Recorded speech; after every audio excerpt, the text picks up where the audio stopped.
So access to money and ownership of money are two separate things. For that will to be valid in India, Indian courts will say, prove that will in the US court, then bring that will back to India and prove it again in India. Say hi to Nikhil. He's a co-founder of Yellow, and Yellow helps with will planning. And we wanted to talk about will planning for NRIs. Like, why are we saying will planning is different for NRIs versus Indians? Like things like one more important point is that you're in a remote jurisdiction, which would mean that asset transfer, etc., becomes extremely painful when situation arises. I can give a quick example of a client of mine, right?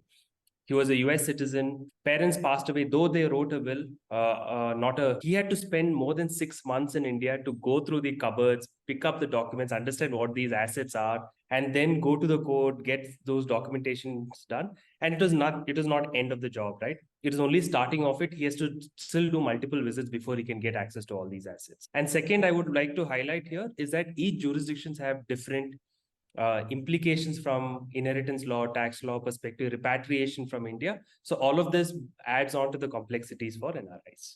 Can you give me a ballpark on what amount of money related problems are people looking at if they don't get this will done? What Lok Sabha declared is that 150,000 crores of unclaimed assets as of last year. And this is only financial assets, leave alone real estate. So why is this arising? Is because one, by having a small plan, which is nothing but having a will in place, you would have had a list of assets, which would mean that your families would have known, the person who passed away, held these assets, and therefore I can recover these assets. Families have zero clue with respect to what assets one owned, right? And a question back to you here would be that how sure are you that all your assets are something which your family have complete visibility of? And that's more than 95% of the population I'm talking about. Let's just talk about NRIs right now. Not only do they lose out on the assets, they also end up spending more money and time figuring all this out if the will is not planned. If you don't have the knowledge of it, it's a nightmare to kind of recover these assets. The cost here is not about how much you will spend to do this. It's also the opportunity cost that you're going to leave away from the work and the other things that you're doing in the home country that you're in. So this NRI client of yours who went from, say, I'm just saying pillar to post to figure things out. Absolutely. Was it like some 2 weeks thing or 2 months? Like, what's the time that they ended up spending? It's essentially going through the cupboards, going through various documentation, going to banks, etc., to figure out what else are the linked accounts. All of it put together took him at least 6 months. That's insane. That's scratching on the surface to kind of get to know these are the assets and start the legal procedures with respect to getting a probate and whatnot, right? So not only time, but that headache he must have had. Exactly. So can you tell us a difference between having no will versus having something on paper versus having a very, very detailed will? Like, you can die only 2 ways: with a will, without a will, right? Okay. That's a matter of fact. Okay, that was a funny way to put it. Okay. Now, if you die with a will, then your wishes are pretty much captured, right? Saying that this is how my assets needs to be distributed, and therefore, basis that your asset transfers happens to your loved ones, charity, whatever your wishes. If you don't have a will, is where something called as intestate succession triggers. What it simply means is that now the jurisdictional government will decide how your assets needs to be distributed. For India, it's a 100-year-old legislation which says that your asset needs to be distributed basis the religion that you follow, basis the gender that you are, all basis that there's a set parameters defined. Simple examples: if you're a Hindu male, if you pass away without a will, all your assets goes to your spouse, children, mother equally. Hindu female, assets goes to spouse and children equally. If not, if spouse and children is not around, it goes to in-laws before it goes to your own parents. It's not that what parameters are laid down is not right. It's about, is that your wish? For me, my wish could be to say all my assets should go to my spouse.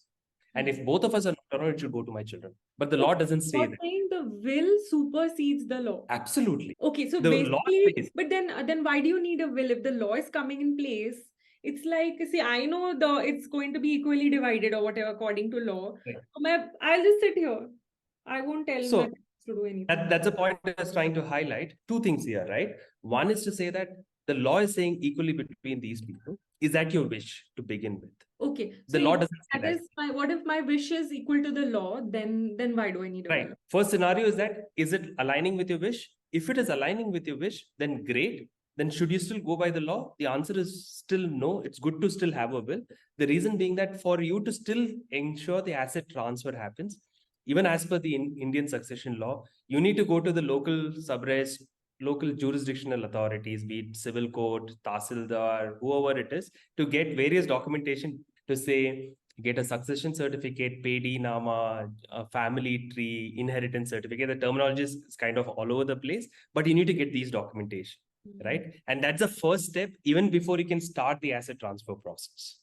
And getting that itself is a painful process. And there again, you can have people, coming into the picture and saying, no, I have a particular, right over this property and whatnot. Because if you have to get a succession certificate, you need to get an NOC from every Everyone legal in heir, the family, yes. saying that I don't have a right over this, I don't have an interest over these properties, etc. And then you look into the transfer process. With a will, the only good process is that you don't need to do at least these basic stuff of going to legal authorities, and you can just start the asset transfer process. But it'll still take time, but it's much more faster to get access to these assets. As an NRI listening to this video, what would their next step be? Should they wait till their next India trip, or is it something they can see this video and immediately start doing? They can immediately start creating a will. It's not that they need to create their will in India itself, right? Platforms like ours will help you do that at the comfort of your home. Like, can See, they very start important. will for their parents? The answer is they can help them guide through the whole process, but end of the day, the parents have to sign. How will a middle class family be convinced that this is important for them? Because the Right. traditional method, I mean, if we don't go through like an online portal like yours, traditional method is the lawyer ko phone karo. How is that person from a middle class family with their parents in a tier 2, tier 3 city? What is that NRI going to do? What is his first step? Start with your own will, because you also have your assets, which makes it easier to understand that how easy it is for you yourself to do it. Right. Once you have a complete, understanding of saying, okay, I could do my will within a jiffy. Now it's a matter of communication. The hard part is not about saying getting them to make a will. The hard part is to talk about saying you need to create a will. The next question that's going to come their way saying, you're expecting us to die very soon, right? It's more about having that open conversation, not to say that, listen, you need to write a will so that I get access to these assets. Yeah. It's just to say that I'm abroad, which would mean that if you want to make my life easy, do something on these lines. Even if I don't get anything, it's absolutely fine. Cast your wishes so that I can ensure your wishes are taken care of. It could be fully going to charity, but put it in place. What age do parents have to be where you are ready to start having this conversation, or your recommendation is don't care about your parents' age, have that conversation now? Law says 18 years plus. For us, in logical scenario, we should look at anybody who starts having a decent savings that starts accruing. But that's essentially saying that if you've already in service for next 3-4 years or so, you're already started making some savings, which would mean that your asset needs to be protected. Somebody about 28-30 years of age should start looking at making a will for himself, herself. We are doing a will is a wish list, but the actual transfer of the money, do you think that your family needs to have access to your username, password? Is being a nominee enough, or do you think like I give them LastPass access so that they can have my passwords when I'm gone? Sometimes family members have access to passwords, etc., and they even move away money into their personal account. Is that a right thing? The answer is no. Is that when the person passes away, see, the logic of a nomination is more a convenience for the financial institution. It's not a convenience for the family members, very honestly. The logic or the intent of nomination is that the banks or demat authorities or any investment financial institution can transfer the assets to the nominee so that they've done a legal discharge of their liability. When the money is gone to the nominee's account, doesn't mean the nominee is now the sole and whole owner of this property. Answer is no. Nominee is just a trustee or a custodian of your assets. The asset now needs to be distributed to legal heir. Either if you have a will, then as per your will. If you don't have a will, as per Indian succession law. Now, tomorrow, if you don't have a will, and if the assets have gone to somebody who is not the sole and whole owner of the property, one kid has access to the password and the username password. He has kind of taken away all the assets into, or the balances into his account. Now, there's a second child has a legal recourse against the first child to say 50% of this belongs to me. By going to court, your account can technically be frozen. By you taking the assets when the person is no more is actually an illegal act. Even if you're the nominee. Absolutely. The nomination has to be money transferred by the bank, not by you taking it. Because I'm a nominee, now I can take the assets. Oh, No, that's okay, not so the way it interesting. works. I thought nominee means like, okay, paise mere. No, it's not file that particular claim form along with death certificate, etc., so that they release the account money to your specific bank account. Right? If you were to transfer the assets back end without the knowledge of the bank, you have actually done an illegal act. So access to money and ownership of money are two separate things.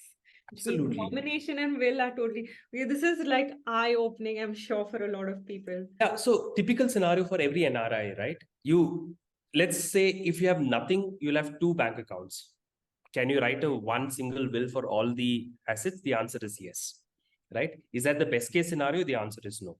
If you write one single will, which would mean that for that will, if you have written a will in the US, for instance, for that will to be valid in India, Indian courts will say, first prove that will in the US court, then bring that will back to India, which is proved will back to India, and prove it again in India before you can do the asset transfer process itself. Instead, all that you need to do is separate two wills for US, one for India, for two different asset classes or two different assets jurisdictions, which would mean that now when a situation arises, two separate wills can be now pushed to authorities, and things can happen parallelly without even the need for it to be proved. So it makes logical sense to have separate wills for multi-jurisdiction, but theoretically under law, you could have one will for all your global assets. Or NRIs on your next India trip, forget about the chole bhature and the golgappas on the road. Go get this done. Maybe why even wait for Indian trip? Get your will done when you're abroad itself, right? And push your family members to kind of get them there. If they're not moving, when you're in India, get them to move. Just creating a will is also not good enough. Having a will plus informing your family members about the existence of the will is much more important, right? What is the point? You can create a will, keep it in a cupboard, and then when the event arises, you have no clue about the existence of the will. Then why even do one? Because many families are going through this, like when it comes to money, it's a sensitive topic and people stop trusting each other. Lay down, these are my wishes. Have a reasoning to say why I'm doing a disproportionate distribution, right? Okay. And that kind of clears the air, saying that there is a clear thought process in my mind of what I've done. Again, the classic example is Dhirubhai Ambani, right? He passed away without a will. And that led to the end. Absolutely, and that's why the entire rift between both the brothers happened, and then there was literally slicing of assets to say this is what I want. It's more or less like a settlement which happened.